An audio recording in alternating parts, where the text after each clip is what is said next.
Baspa supremo Mayawati बस्ती के GIC ground में पहुंची। बस्ती मंडल के बसपा प्रत्याशियों के पक्ष में वोट करने के लिए उन्होंने जनसभा को संबोधित किया और अपने संबोधन में बीजेपी, कांग्रेस और सपा पर जमकर हमला बोला। बसपा सुप्रीमो मायावती ने अपने संबोधन में क्या क्या बातें कहीं, विस्तार से बताए देते हैं इस खबर में।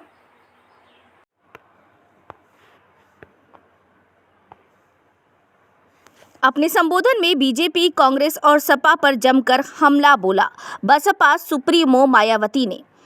उन्होंने अपने संबोधन में कहा कि केंद्र की सत्ता में बीजेपी की आसानी से वापसी नहीं होने वाली।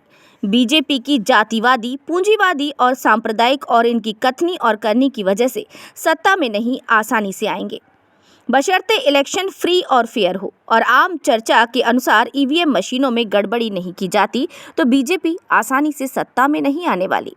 इन्होंने जो भी वादा किया उसका 1/4 भी काम नहीं किया।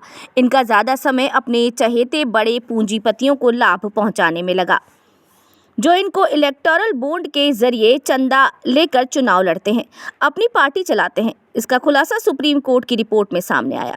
विपक्षी पार्टियां करोड़ों और अरबों रुपए का धन्ना सेठों से चंदा लेती हैं, लेकिन वहीं उस रिपोर्ट में बसपा को किसी पूंजीपति ने 1 रुपए चंदा नहीं लिया गया। पार्टी कार्यकर्ताओं के चंदे से बसपा चलती है।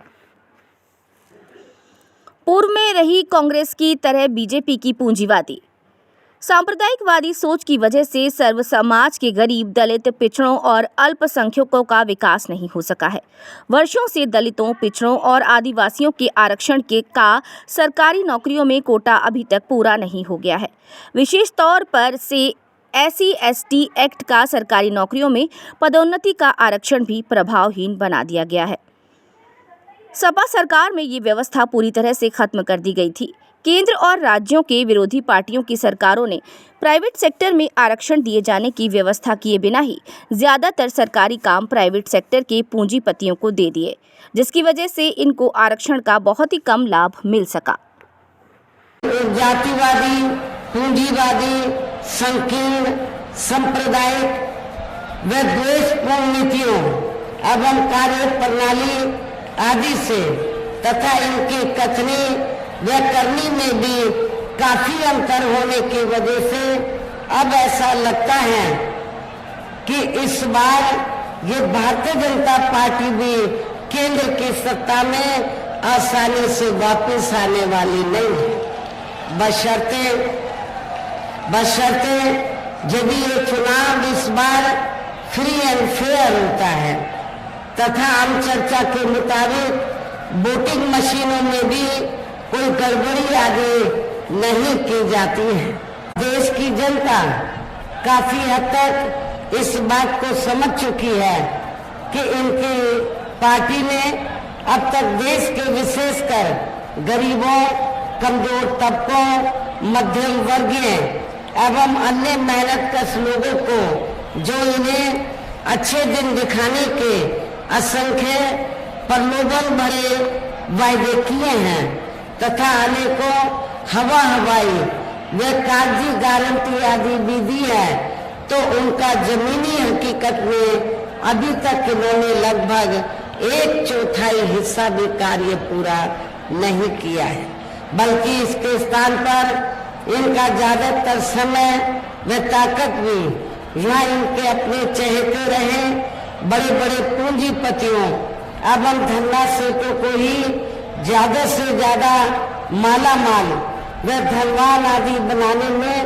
तथा उन्हें हर स्तर पर छूट देने व बचाने में ही लगी रही है, जिनके अधिकांश आर्थिक सहयोग से ही ये पार्टी व अन्य पार्टियां भी अपना संगठन चलाती हैं तथा चुनाव आदि भी लड़ाती हैं, जिसका काफी कुछ खुलासा बॉन्ड की आई रिपोर्ट से भी हो जाता है।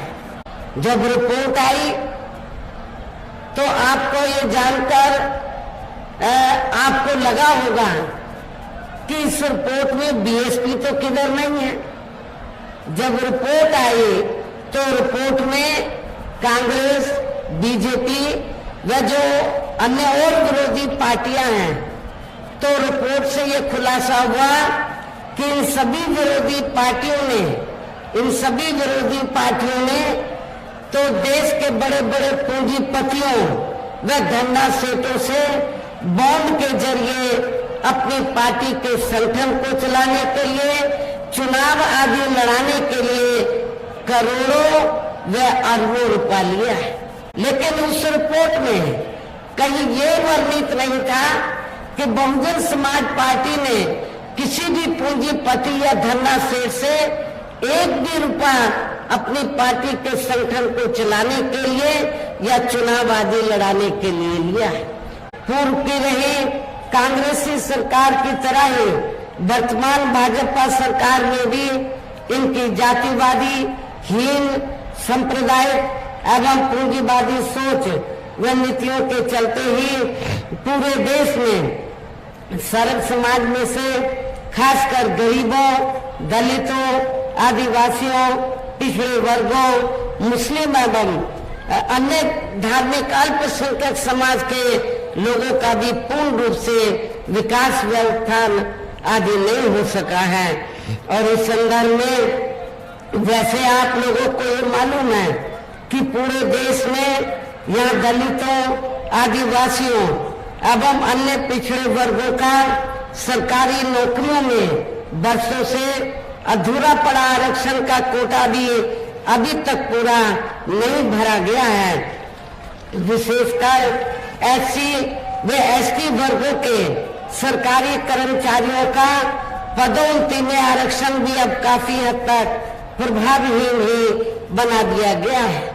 और खासकर सपा सरकार के दौरान तो ये व्यवस्था ही बिल्कुल जड़ से खत्म कर दी गई थी कि केंद्र व राज्यों में भी विरोधी पार्टियों की रही सरकारों में इन सभी वर्गों को प्राइवेट सेक्टर में आरक्षण दिए जाने की व्यवस्था किए बिना ही इनकी सरकारों के ज्यादातर सरकारी कार्य अब प्राइवेट सेक्टर के जरिए ही इनके बड़े बड़े पूंजीपतियों व धंधा सेठों आदि को ही दिए जाने के कारण अब इनको पूरे देश में आरक्षण का बहुत कम ही लाभ मिल पा रहा है। हिंदुत्व की आड़ में हो रही जुर्म जाति भी यहाँ काफी ज्यादा चरम सीमा पर पहुँच चुकी है।